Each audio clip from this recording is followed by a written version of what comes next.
This is the story of a unique royal relationship. The nature of the friendship between Fergie and Diana was quite complex.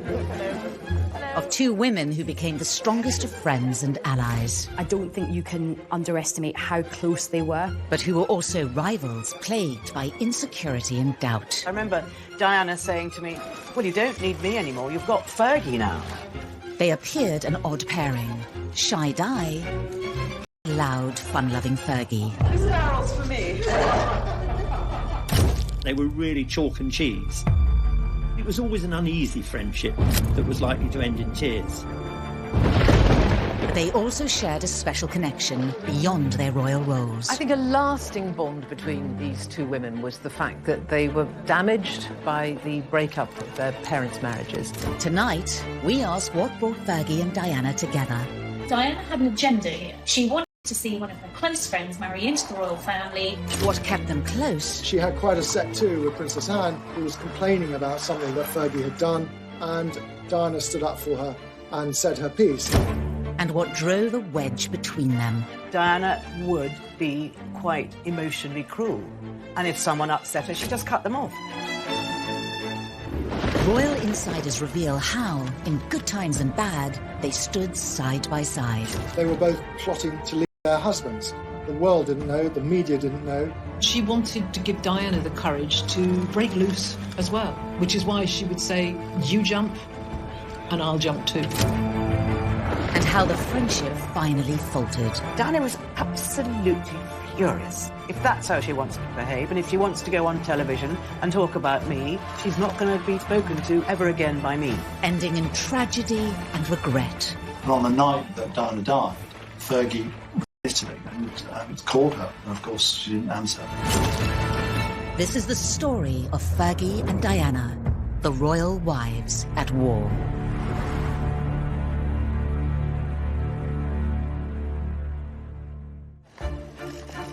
They were members of one of the most famous families in the world, sisters-in-law, both married to a prince. But the unique friendship between Princess Diana and Sarah Ferguson began long before they became royals. Diana and Fergie came from the same sort of area of life, so actually they knew each other from when they were about 14. Although they had known each other since adolescence, they only became close after they connected at a polo match in 1980. Prince Charles's polo manager was Major Ron Ferguson, Fergie's larger-than-life father. And so they met beside the polo pitches in Windsor, and, you know, they did hit it. Met Charles and Sarah was 21, that actually they became good friends, you know, friends who lunched, friends who hung out and shopped together. Given their similar backgrounds, it seemed inevitable that they would become close. Well, Fergie and Diana were actually related. They were fourth cousins, and their mothers were also close. They were at school together, they were good friends. They were part of the same aristocratic circle when they were growing up. Diana was from a far more aristocratic background than Sarah. I mean, her family had been connected with royalty for centuries. Sarah's background, she always described it, I think, as sort of minor country gentry. I mean, but she grew up on a nearly 500-acre estate in Hampshire. Both attended private boarding schools, and they grew up with similar interests and passions. They were both sporty, they loved being outdoors. Sarah was a great horse rider, much better on horses than Diana ever was. But, you know, that love of horses extended to polo matches. Neither of them were particularly brainy or academic. They didn't excel at school. That said, they did well and they were popular. The parallels in their early years continued, helping to cement their friendship. I think a lasting bond between these two women was the fact that they were damaged by the breakup of their parents' marriages. And unusually for both women, they were abandoned, if you like, by their mothers. Both Fergie and Diana's mothers left their families to be with new partners when the girls were still young. They were both left with their fathers and more or less brought up by them. Aged 6, Diana was subjected to a bitter custody battle where her mother was forced to give up her 4 children. Diana famously was very distraught by the divorce of her parents. She was a very young girl when her mother moved out. It probably affected her for most of her adult life. Fergie took the breakup of her parents much more in her stride. When Fergie was just 12, her mother left her family and moved to South America. Her mother lived and led a very exotic life. She remarried an Argentine polo player and relocated to South America. And Fergie had great memories of travelling there as a teenager and spending time with her mum and her stepdad on their ranch. But I suspect it had an unsettling effect on both of them. As Diana embarked on her life as a princess, she came to rely on her friend Fergie. Diana looked up to Sarah because she was so flamboyant, and Sarah just seemed to be kind of like that older sister in a way. Fergie had so much more life experience than Diana. You know, by the time she was in her 20s, she'd had to live in. At that point, when Diana was very young, those 2 years must have seemed incredibly significant. Diana was obviously that much younger, and she was on the cusp of marrying the heir to the throne. And if anything, she probably sought out Fergie for some pointers, really, because Fergie's father was sort of involved with Charles on a regular basis. I think both girls actually admired things in each other that they didn't have. Diana wants to be that slightly more devil-may-care, boisterous, robust individual that just seemed very comfortable in her own skin. And Fergie probably wanted some of that rather sweet, shy mellowness that Diana had. At the time, Diana had a close friendship with her 3 housemates she was living with in Knightsbridge. But with the unique parallels in Sarah and Diana's upbringings, and Sarah's understanding of royal life, the pair soon became best friends. When Princess Diana married Prince Charles in 1981 in St. Paul's Cathedral, her new friend Fergie watched on. Sarah was actually a very important person in Diana's life and in the run-up to the royal wedding, and certainly those early years where she really helped Diana to find her feet. She was absolutely delighted for her friend, and I think that's why they became so close. The princess even helped her friend with her wedding outfit. Fergie didn't have a lot of disposable income, and she knew that a dress for something like the marriage of the Prince and Princess of Wales was going to be an expensive proposition. So Diana helped out by providing her with some fabric, and she got a dressmaker to make up something appropriate for her. Diana intended on bringing her new friend Fergie into her royal circle by having her take on the role of her lady-in-waiting. It's not a servant and it's not a friend. It's sort of somewhere halfway between. It's a genteel occupation, and it's enormous status. But the decision was taken out of the princess's hands. Sarah was told that she was actually unsuitable to be Diana's lady-in-waiting, which was a huge blow to Sarah. I think the royal family felt Sarah wasn't posh enough. Diana was persuaded that basically it was too risky having Sarah Ferguson was seen as a loose cannon. She was fun, but she made them nervous. Diana was actually quite upset about this, but maybe she didn't fight for Sarah enough. Maybe she could have put her foot down more. Sarah was snubbed once more when royal protocol dictated that she would also be excluded from a very key part of the celebrations. I think she was astonished to discover that she wasn't being invited to the wedding breakfast, the sort of the aristocratic version of the traditional reception. We know for the person that she wasn't invited. I don't know whether ever Diana realised how hurt actually Sarah was about this. The 2 young women didn't let the palace rules get in the way of their relationship. After the wedding, the friendship continued to grow. At just 20 years old, Diana was daunted by the pressures of royal life. How do you see your role developing as Princess of Wales? But my life will be a great challenge. Next, as Diana embarked upon her new role as future queen, she needed Sarah more than ever. But what lengths would she go to keep her friend in her new royal circle? Diana had an agenda here. She wanted to see one of her close friends marry into the royal family. She also wanted a confidant and a best friend inside the palace.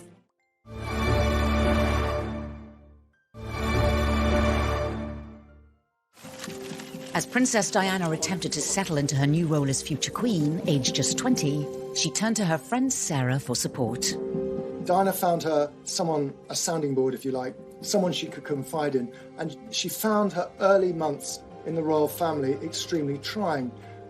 She complained many years later that no one really showed her the ropes, told her what to do. It was either a case of sink or swim. If she made a mistake, she was made to feel terrible. But there was none of that kind of support where people said, look, we know it's going to be difficult. Don't worry if you make a few mistakes. Well, when you enter the royal family, there are very few people that you can confide in. Everybody might go to the newspaper because you're the hottest story in town. Diana felt that Fergie was a safe pair of hands and that her secrets were going to be secure with her. Sarah became Diana's loyal confidant. They would frequently meet for lunch, often once a week. And if they weren't lunching together at San Lorenzo, they were at the palace catching up over cups of tea. She would really lift Diana and make her laugh, actually, which Diana really needed at that time. This barrel's for me. Fergie was a coper. Diana wasn't a coper. And I think Diana became dependent on Fergie, really, for that encouragement to believe in herself. And they became much closer at that point. Despite initial failed attempts, Diana became more determined than ever to bring her friend into the royal circle. Well, I think Diana wanted Sarah to be a part of the royal fold for a long time. And when she was told that Sarah couldn't be a lady-in-waiting because she wasn't deemed appropriate, she had to rethink her strategy. And she came up with the idea that Sarah should meet Andrew, in fact, reconnect with Andrew, because Sarah had played with Andrew as a child. They mixed in similar circles. We love the Royal Ascot Week in June, and she loves to host house parties at Windsor Castle. In 1985, the Queen asked Diana whether there was anyone she'd like to come along to the house party, any single young women perhaps, and Diana thought of Sarah, of Fergie. And at the back of Diana's mind was a very cunning plan to make sure that Sarah sat next to the Duke of York, Prince Andrew, which she did. By the time pudding was served, Andrew was sort of being familiar enough with this very bubbly, red-headed girl next to him to start feeding her pudding. We were made to sit next door to each other at lunch at Ascot. Yes, and you made me eat chocolate profiteroles, which I didn't want to eat at all. I then didn't have them, so I got hit. Then Very it started hard. from there. I think that's probably where it... I was meant to be on a diet. Andrew soon asked Diana if he could bring Fergie to stay at Diana and Charles' country house, where the pair became much closer. Andrew and Fergie could really be themselves and spend time together without the glare of the press and anyone knowing. Princess Diana had a soft spot for Prince Andrew. As kids, she used to send him valentines because they lived nearby to Sandringham. She saw a lonely young man who needed a girlfriend. Diana had an agenda here. She wanted to see one of her close friends marry into the royal family. Not only did she think Sarah and Andrew were very well matched personality-wise, which they were, Diana also wanted a confidant and a best friend inside the palace. Within a matter of months, Sarah Ferguson and Prince Andrew were engaged.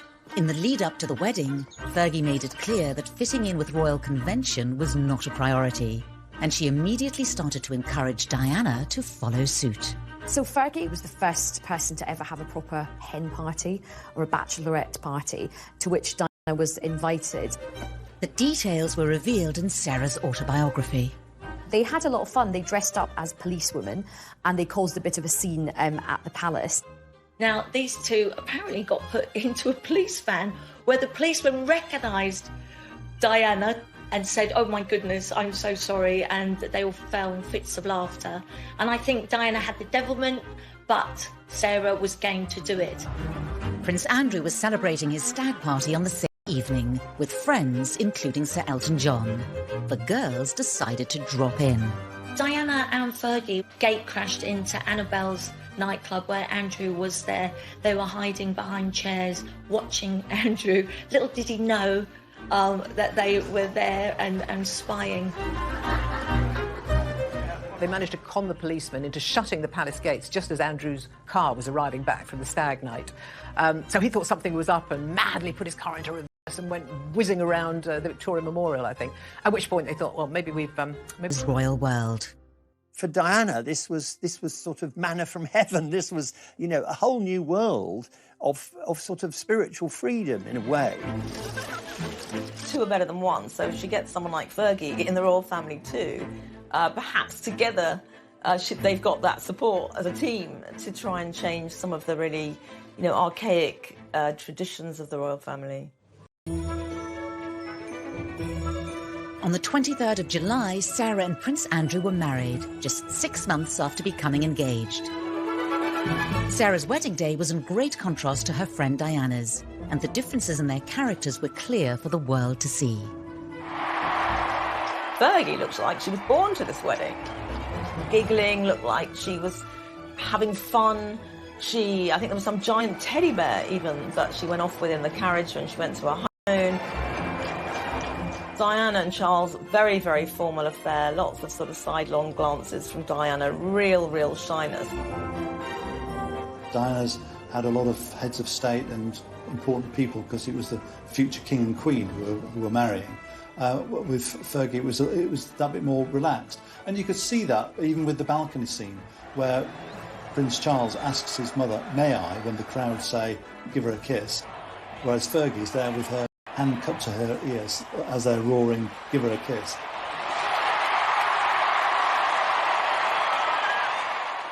Despite differences in their personalities, the two women had established a powerful bond. They were now not only best friends, but sisters-in-law, their lives intertwined more than ever. We had our first Fab Four, Charles and Diana, Sarah and Andrew. They seemed to get along like a house on fire. You know, we had these two couples go skiing together, holiday together, do engagements together. It was just wonderful for the press, and Diana and Fergie were a joy. And for the early years, at least, this all looked like it was going to work very well. But royal life for Sarah and Diana was never going to be that easy. The pair had to deal with the rules and responsibilities that came with being a royal wife. Their lives were not their own anymore.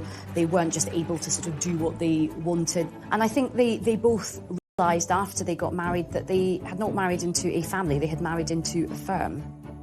Fergie tells very graphically an account of her, when she first went to Sandringham before her marriage, and met the Queen and all the royal family and curtsied to the Queen and tripped over a corgi. She spilt her drink on the sofa because she was so nervous, and she didn't know how to address anyone, so she just curtsied to everybody. Even for Sarah, being on the inside of the firm, the royal family, it was a shock. Someone would point out that, continually, "Oh, you mustn't do that, you mustn't wear that, you can't wear those clothes, you can't go to that event dressed like that." Also that, if someone else is leaving the palace for an event that day, Sarah couldn't leave before them. I mean, it was an absurd list of unwritten rules. I understand that Diana said, "I told you it would be like this," and Sarah said, "Yeah, it's bloody awful, isn't it?"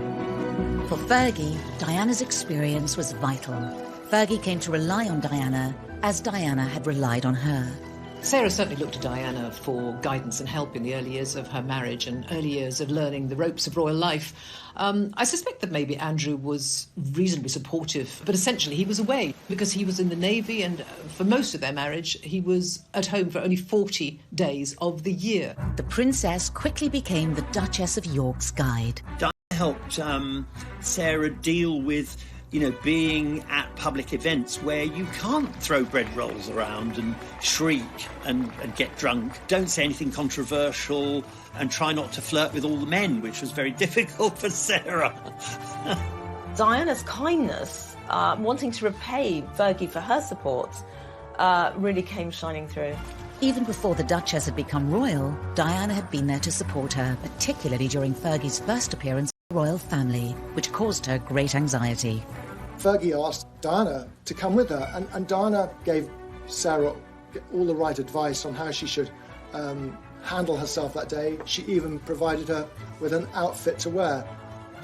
Sarah famously said that at her first royal engagement, she sort of just looked on in befuddlement. This was completely alien to her. And she looked over to Diana for some encouragement, and Diana said to her, just keep smiling. And, that's what Sarah did, and it stood her in good stead. Fergie had been able to watch her friend blaze a trail before her, whether it was dealing with the press or the in-laws. Diana was very much the canary down the mine shaft when it came to learning the royal robes. But more than that, learning about royal fashion. And Sarah, she had to do that now. She had to be far more groomed, far more careful about what she wore. Sarah finally opened up about this in 1996 when promoting her autobiography on on the radio. She was my friend, and she is my sister, and we are still sisters.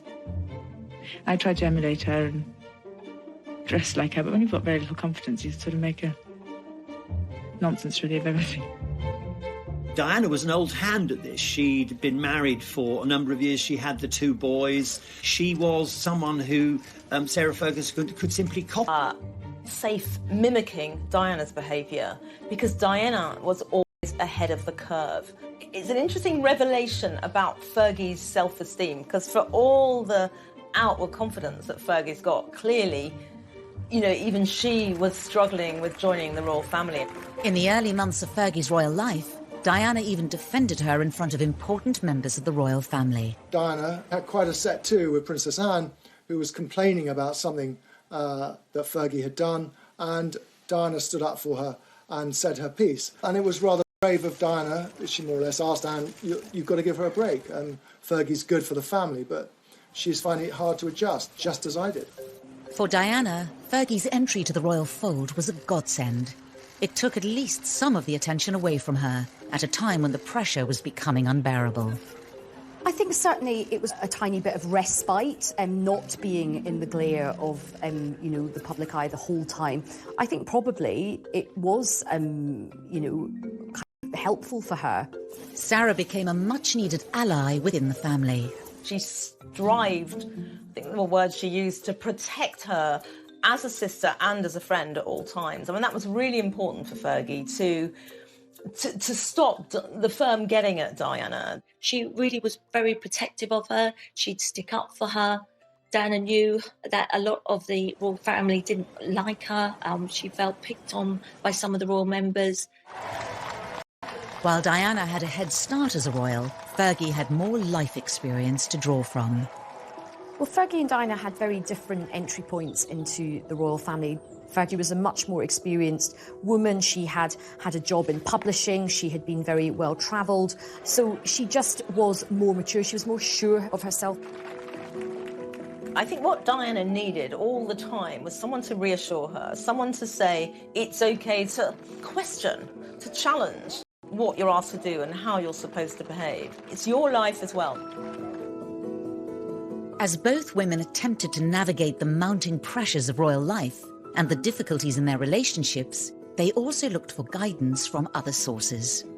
They both encouraged each other, really, to look for alternative therapies, to look for healers, to look for psychics, astrologers. People, really, they're looking for answers to questions about their future. Astrologer Debbie Frank was introduced to Diana in 1989 and soon became a close confidant. Diana would just call me as and when, which sometimes, particularly when we first met, was extremely frequently, sometimes, you know, more than once a day. What I helped Diana with was basically managing her public events that she was attending, how they went, and then obviously her personal life, how things were between her and Prince Charles. Diana and I established a very long friendship over the years until her death. Both women bought into this in a big way, and sometimes Sarah would consult her astrologer 4 times a day. It just shows how much they needed an outside influence and support. I don't think either of these girls were getting much support from any of the royal family members. Next, it seemed Diana and Fergie would always depend upon each other, but insecurity and suspicion would drive a wedge between them. Diana would be quite emotionally cruel, and if someone upset her, she just cut them off.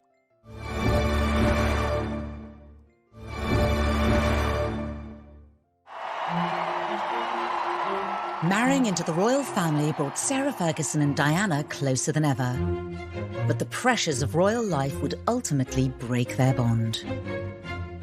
The nature of the friendship between Fergie and Diana was quite complex, at times contradictory, great rivalry, but also intense confidence. They were really chalk and cheese, but it was that unique set of circumstances of being within royal circles and then in the royal family that made the friendship possible. But it was always an uneasy friendship that was likely to end in tears. By the mid-1980s, Diana had become a global icon, but was also plagued with her own insecurity and paranoia. Even though Diana was more used to mixing with royalty and aristocratic people, I still think it was easier for Fergie. Diana had said, you know, I went to lunch at the palace and I was really, really nervous. But Fergie just seemed to take that lunch in her stride. Underneath it all, I suspect Fergie probably thought Diana was quite weak, that she needed her help. She was happy to offer it. All of a sudden, the focus of attention was on Sarah. Up till then, everyone wanted to know all about Diana, and although her star did not fade at this point greatly, nevertheless, Sarah was the new kid on the block. They called her a breath of fresh air. She loved all the things that they loved. She loved riding. She learnt to carriage drive with Prince Philip. She was a very proficient skier. She was a real country girl. She loved dogs and horses, so she fitted in really well. In the beginning, Diana was thrilled that Fergie had joined the firm. She had an ally at court, a friend, and quite frankly, many members of the royal family thought it would help bring Diana out of her shell. Be the moody one, and Fergie was the good, fun, frolicking girl who was a breath of fresh air in the family. Oh, blimey. After a rocky start, Sarah fully settled into royal life. The differences between the royal wives were stark, and the once close friendship showed signs of strain. Diana was aware that Sarah was a very skilled manipulator of people to some extent, because she famously said that Sarah had wooed the royal family and knew exactly what she was doing when she said certain things to certain members of the royal family. Diana was aware of the comparisons being made.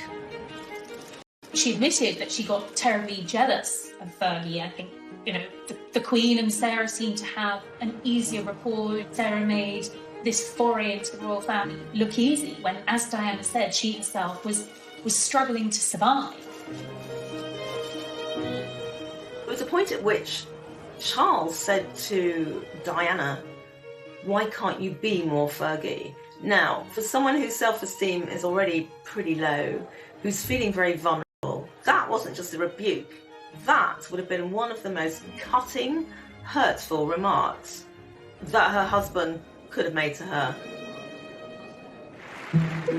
Diana did her best to be more fun like Fergie.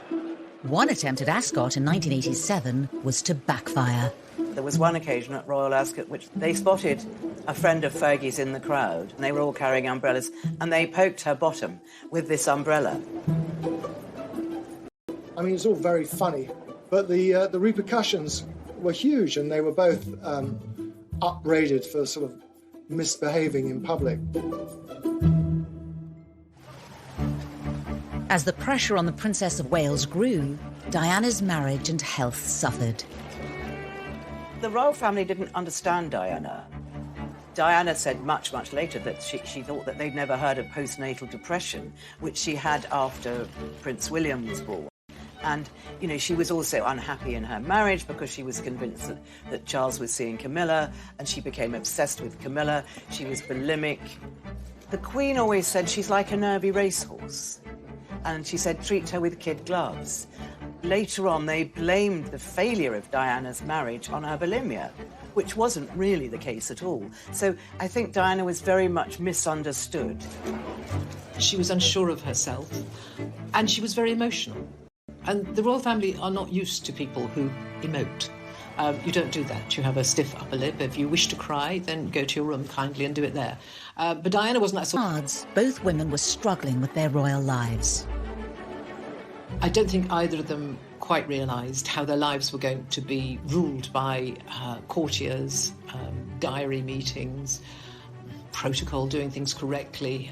Both were young women who'd been used to a certain amount of freedom. Fergie certainly used to a great deal of freedom.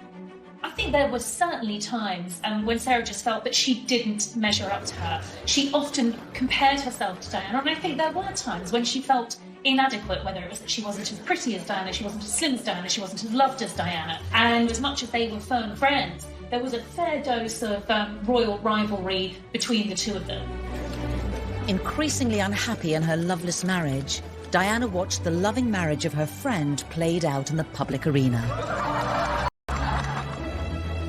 Diana really envied the easy, comfortable warmth and intimacy that, and sexual chemistry, actually, that was quite clear between Andrew and Sarah. She had a much colder relationship with her own husband. I do think at this point Diana was really hoping that some of that warmth and intimacy and easygoing nature would rub off on her own husband.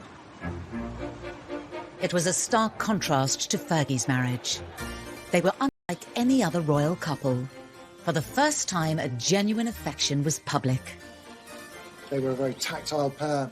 They constantly had their arms and hands over each other. And Charles and Diana were just not like that. I mean, by this stage, Charles and Diana were no longer even sharing a bedroom. And so there were so many of the intimacies that she saw with Andrew and Fergie were lacking in her own marriage. It must have been difficult for Diana to watch Sarah's marriage, which was such a happy marriage. There was Diana trapped in a marriage which she felt was loveless after a while, and she knew there were 3 of them in the marriage, and Camilla was there. And then she would look at Sarah, and Sarah's husband adored her. Prince Andrew just adored the way Sarah was. He never would have said, can't you be more like Diana?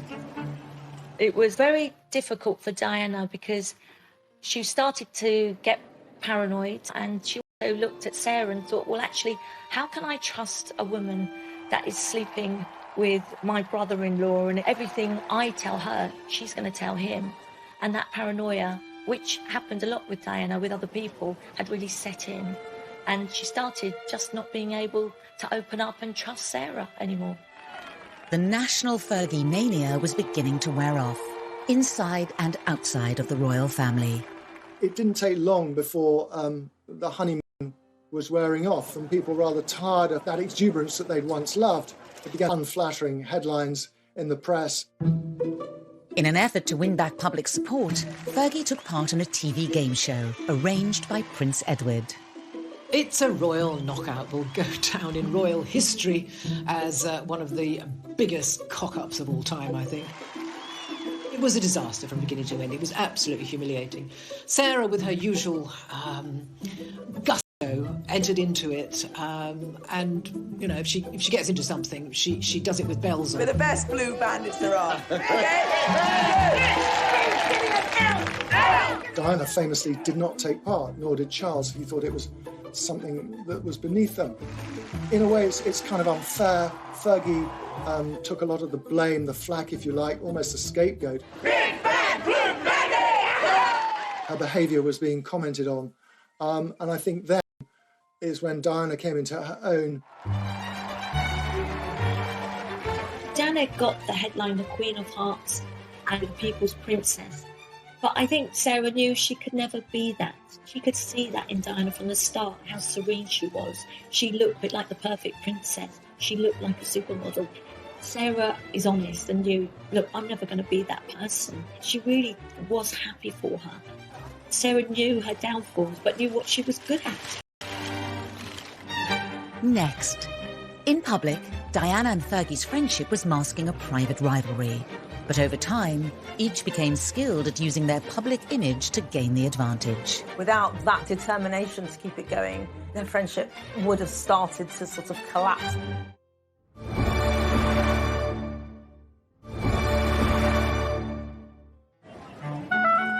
Diana and Fergie had been genuinely close in the early 80s. But as time moved on, the friendship faltered. Well, the reason that the friendship failed was entirely Diana. This is what Diana did. No one would believe that you could be great friends and do one thing wrong, and then Diana wouldn't speak to you. It was very unique to her. Diana would be quite emotionally cruel. And if someone upset her, she just cut them off, cut them out of her life. The rivalry between them would only increase. In the battle for public hearts and minds, the press was to be their weapon of choice. There was something about Diana that members of the public found utterly magnetic and were drawn to her. We're always talking about Sarah Ferguson as being Fergie. We would never have called Lady Diana Spencer Spency. I mean, that would just have never happened because she wasn't a Spency. She was much glowing, sporty, loud, bubbly nature. Bye. I think that this did start the jealous reaction in Diana, because I remember Diana saying to me, well, you don't need me anymore, you've got Fergie now. And I thought, that's a strange thing to say. But she really meant that. She felt very sidelined, and she knew she couldn't be as bouncy and as fun. What we saw in Fergie was an overcompensation to be liked, to be popular. That came out in quite a sort of loud and noisy and robust way. But underneath that self-confidence, it didn't take much for her to feel that her self-esteem had taken a knock. While their private rivalry was never seen in public, the press revelled in pitting the two women against each other. The Duchess of York wore a deep pink suit, rather courageous for 7 months pregnant. And the Princess of Wales, as so often, won the day in an Ascot grey tailcoat. Problem with the press in any situation like this is they love to make comparisons. So as Diana's authenticity and care grew in stature, Fergie had to be eclipsed. Whatever Fergie did, she was always going to be found wanting. Cream cakes tonight, actually, actually. I'm savoury. I'm sausages. She didn't have the capacity to turn heads in the way that Diana did. Fergie tried to enjoy the press attention, and it was quite a new thing for her to be the centre of attention. And she responded to it by overdressing and being over noisy and over enthusiastic. Love you. I'll see you later. And then, of course, she became criticised for it. In the beginning, Fergie was incredibly popular, but then it all went sour. And you can almost date that from when Fergie and Andrew went to Australia on a girl mission, and they left baby Beatrice back at Buckingham Palace. Beatrice just thanks you all for the 3 cheers. And Fergie got a lot of criticism for that. So as much as they lauded her and loved her, they turned against her in a very, very unkind way. When Fergie put on weight, they called her the Duchess of Pork. I don't think any member of the royal family has had so much vitriol poured upon them as Fergie did at one time. The bubble had burst, and the once celebrated Fergie began to struggle with unfavourable comparisons to Diana. While Diana's found herself and her self-esteem flourished, Fergie's self-esteem diminished. And so that bond that they had, that friendship, was almost at the point that Diana was at her most loved by the public. Fergie and Diana lived life in the Royal Goldfish Bowl. Public scrutiny added to the pressure to live up to royal standards. While there were challenges clearly for both women, and I think particularly being in the spotlight and having every aspect of their lives, from their hairstyles to their outfits to their friendships, scrutinised in the press, Sarah seemed to have a thicker skin when it came to dealing with the backlash in the media. Like Fergie, Diana also struggled with her treatment in the press. When Fergie was getting all the headlines, all the favourable headlines, and Diana was being criticised for her behaviour, she was mortified and she was very jealous of Fergie. And she told me that she went for a long drive to a river in the south of England, sat down and had a real think about her future and thought to herself, I'm not Fergie, I've got to be who I am. Diana's relationship with the media was sort of hot and cold. She found it incredibly intimidating at times. As a parent, could I ask you to respect my children's space? She was followed wherever she went. She also knew that keeping the press on side at this time, a very delicate negotiation over her separation from Prince Charles, was vital. The media offered her the one chance of sort of evening up this battle, if you like. The treatment of both women in the press had an inevitable impact on their fragile friendship. Their relationship blew very hot and cold, and a lot of it was to do with Diana's personality. So, you know, Fergie was in the ascendant and she was in the descendant. And then it turned round again. Fergie probably knew that, you know, once people put you on a pedestal, there's only one way, and that's down. And Diana knew that as well, and she knew that Fergie's turn would come. the story becomes that you've got this sort of beautiful princess and you've got the sort of almost the ugly sister. That's really hard to sustain a friendship between two people when the press, for whatever reason, have taken one completely to their hearts, whereas Fergie barely got a look in. The tables had turned. It was a desperate time for Fergie. Her rival, once again the darling of the press, the most photographed woman in the world. All Fergie's demons came back to haunt her. Fergie has struggled with, I think it's probably self-respect, actually. I think when Fergie gets miserable, she'll probably comfort eat, she'll kind of, she looked a mess, or she looked ridiculous, or that she didn't have any taste.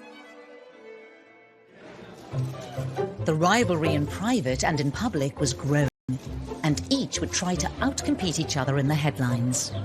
If Sarah was out on engagements on the same day as Diana, it was always going to be Diana who made the front pages of the newspapers the next day. And I think after a while that probably did begin to grate with Fergie, and certainly there were times when she felt, I can't even compete. Without that determination to keep it going, their friendship would have started to sort of collapse. The underbelly of it would just start to sink, and the connection between them would have started to break. Both girls were highly competitive, and that competition spilled over into newspapers and magazines. They were rivals to that extent, and they wanted to see their charities given more space than the others. Fergie says in her book that she actually did some AIDS charity work. It was for a friend and it was a one-off. But Diana was furious and she said, look, that's mine. Don't interfere. Which is very typical of Diana. And Fergie was quite distraught because she'd only done it to help a friend. Diana was becoming adept at working the press. Diana earned a reputation for being manipulative because she was aware of her star power. She used it to her advantage. She would play tabloids off against each other, and when things got really bad in the War of the Waleses, she would use the newspaper to fight her corner. And she did that in a way that Sarah didn't do. Sarah just didn't engage on that level. Sarah didn't have newspaper editors over to the palace for lunch. I think it was probably something that she was too scared to do. Diana really knew how to manipulate the press, and when she needed to get attention, she used her clothes. Now, the ultimate example of this is the revenge dress that she wore to the Serpentine Gallery, and that was on the same night that Prince Charles's Dimbleby interview was being shown, in which he admitted adultery. Did you try to be faithful and honourable to your wife when you took on the vow of marriage? Yes. So she showed the world that this is what he's missing. Diana and Fergie had been friends for more than a decade. But as their lives took different directions, their friendship also changed course. So there was this gradual pulling away from Diana, partly because emotionally she didn't need Fergie so much, and partly because she was in a very different stage in her life, and then time goes on. Next, the friendship between Diana and Fergie had cooled in recent years, but a monumental change in their lives reunited the royal wives as common adversaries. They were both plotting to leave their husbands. The world didn't know, the media didn't know, but behind the facade of smiles and waves on that palace balcony, there were two deeply unhappy young women.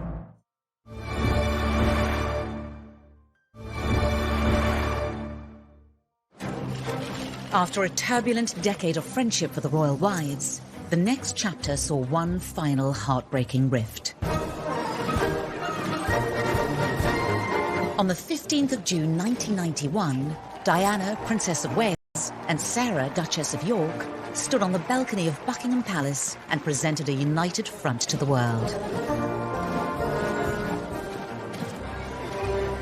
I can tell you exactly what was going on behind the scenes at Trooping the Colour in 1991. That was the last occasion on which they were photographed together in public. They were both plotting to leave their husbands. The world didn't know, the media didn't know, but behind the facade of smiles and waves on that palace balcony, there were two deeply unhappy young women. I think the two of them did discuss very openly the fact that they were unhappy, and they did discuss the idea of leaving the royal family, which of course is, at that point is just a really big line to cross. They'd actually come up with this scheme that they would go together. They would announce their separations simultaneously to set off this sort of depth charge, if you like, under the royal family. For now, mending any earlier rifts. Putting their plans into action wasn't going to be easy. To enter the royal family is hard enough. To leave the royal family, to jump out of that goldfish bowl, is quite something else. It obviously demanded a great deal of courage and planning, and I think they spent many a long night on the phone together with their long discussions late into the night about what should they do. Fergie was the one who was leading the way on this. She wanted to give Diana the courage to break loose as well, which is why she would say, "You jump and I'll jump too." Through their public engagements, it was becoming increasingly obvious to the world that the Wales's marriage was breaking down. We knew that Charles and Diana's marriage was a tough one and that they weren't happy. I mean, from the late 1980s onwards, newspapers were routinely recording the number of days, and these were growing year by year, exponentially. I mean, there were vast periods of time when they had virtually no contact with each other. At the Yorks family home of Sunninghill Park, it was a similar story. For each other just 40 days in a year, leaving Fergie alone to do what she liked. The Yorks marriage began to unravel quickly. There were rumours that Fergie was seeing somebody else. The Duchess kept her head well down, ignoring all questions about the state of her marriage. Meanwhile, Diana was continuing to nurture her relationship with the press. I had, by this stage, become quite friendly with Princess Diana, and she contacted me and she sent me this message. And this was all to do with the devastating series of photographs which revealed that Sarah had been cheating on Prince Andrew. But why would Diana do this to her one-time closest friend? I think Diana was incredibly skilled. She really was like a one-girl PR band that knew absolutely how to handle the press and how to work it sometimes to her advantage. Diana's message to me was simply that she'd obviously heard that the photographs were coming. We all knew that these photographs were coming. It was one of the worst kept secrets in Fleet Street. What none of us knew, or the rivals to the paper that had them didn't know, was just what the photographs showed and how damaging and devastating they were going to prove to be. She knew, and I suspect she was going to take some kind of vicarious thrill from the embarrassment it was going to heap onto Fergie. In the end, after all this back and forth, Fergie jumped first. On the 19th of March 1992, the Duke and Duchess of York had initiated discussions for a formal separation. The Duchess was in apparently carefree mood as she collected Princess Beatrice from school, just at the moment the official statement was being handed out at the palace. And the ordeal wasn't over yet for Fergie. I got a phone call from the BBC early in the morning. They were always coming through then. It was a very busy patch, my patch, being royal correspondent. "Jen, we need you in the office. Not going to believe this one, but Fergie's been found having her toe sucked by her financial advisor in the south of France. Can you come in the office?" I thought, oh my goodness me, do I have to cover stories like this? But yes, I did. And yes, it was a very big story. On the 20th of August 1992, Fergie was at Balmoral for the annual summer holiday with her children and the rest of the royal family. There she was with all the members of the royal family, who traditionally have all the papers laid out at the breakfast table. The scene when she went into the dining room was horrific for her, because there were her brothers-in-law turning over the pages, staring at her naked top half. She then went to the Queen, and the Queen was livid. She was absolutely furious with Sarah. After her toe-curlingly awkward morning at Balmoral, Fergie made her exit. Using one of the many side entrances to the royal estate, the Duchess drove at speed to the airport of Aberdeen to catch a scheduled...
family, I think Fergie would have been quite triggering for Diana.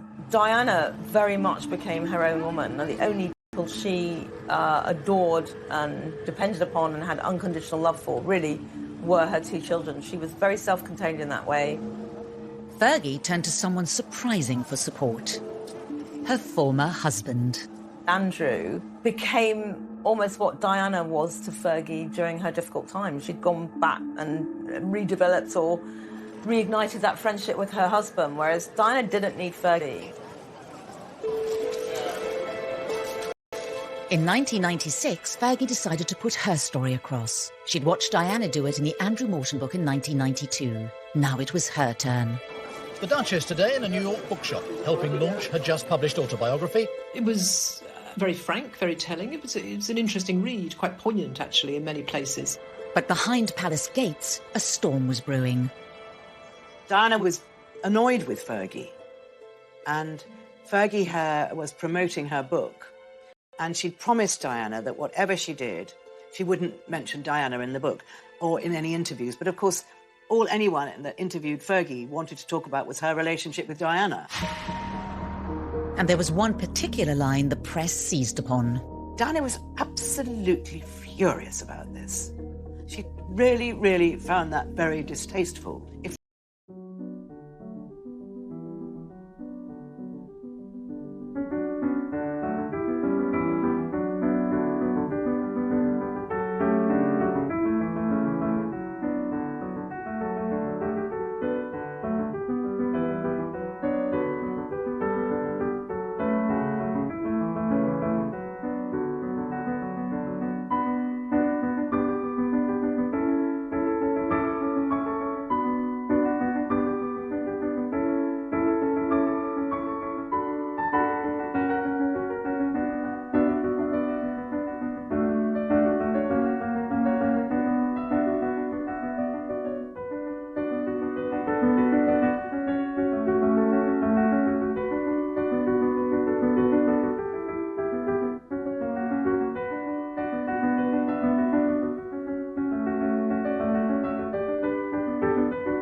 Who understood her better than any Diana died.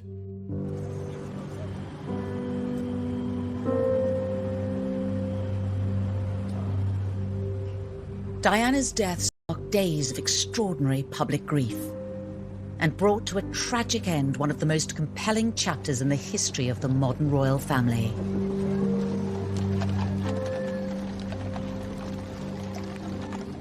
I think it was very important for Fergie to have attended Diana's funeral. She would have felt so desperately sad for her boys, so desperately sad. The body of a princess so loved by her people leaving the sanctuary of the Chapel Royal in St James's Palace on its way to rest one last night in Kensington Palace.